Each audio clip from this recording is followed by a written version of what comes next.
大家好，今日我哋想同大家傾下積極心理體驗點樣令我哋幸福。今日講嘅嘢好易明㗎，好時教點樣先開開心心啦。你上次覺得幸福係幾時啊？係上禮拜五啦，我做完功課，同朋友去打羽毛球，之後又去買奶茶。行緊返學校嘅時候，我覺得好輕鬆，好幸福。咁你覺得幸福喺邊度嚟㗎？我覺得幸福係大腦入面嘅化學反應。啱呀，呢啲就係我哋講嘅積極心理體驗，就係有啲嘢會令你覺得好開心。咁積極心理體驗係咩啊？好簡單㗎啦，積極心理體驗就係正面情緒，都係啲令我哋心情好嘅感覺。哦，我明啦。比如你同朋友傾下偈，笑下，或者你食到好味嘅嘢嘅時候，仲有做完功課嘅滿足感，飲到奶茶嘅開心，都算啦。係啊，呢啲可以令我哋嘅生理彈性多啲，面對難嘢容易啲，好似橡皮筋咁，會彈分，唔會一下就斷。咁之前講嘅化學反應其實係咩嚟㗎？其實就係當我哋開心嘅時候，大腦會放出三種快樂因子。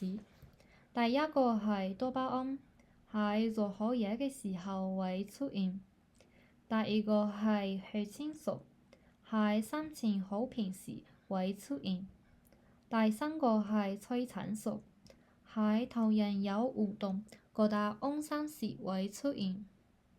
哦，我知啦。比如我考試攞滿分，多巴胺就會超㗎。比如我喺太陽底下睇我最鍾意嘅書，血清素就會超㗎。當我同媽媽抱下時，催產素就會超㗎。啱啦，咁你估下呢三樣快樂因子有乜用啊？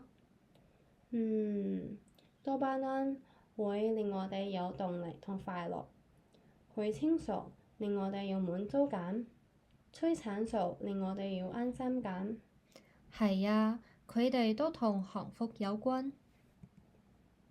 咁幸福感係用積極心理體驗嚟㗎，每次開心都會有條幸福通路。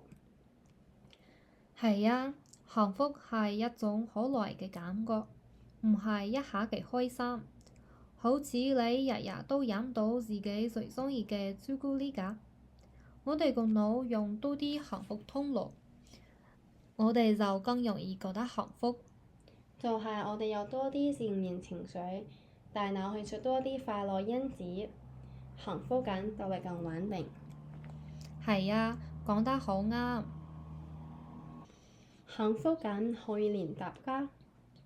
可以㗎，有3個好簡單嘅方法。第一個係感恩，係寫啲今日令你開心嘅小事。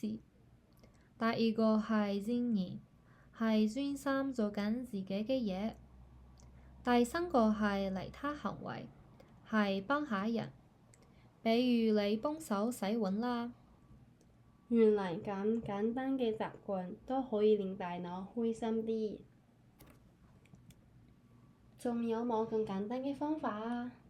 有㗎，幸福好多時嚟自小事，聽歌、睇戲、買嘢、打羽毛球、飲奶茶，都可以令我哋開心。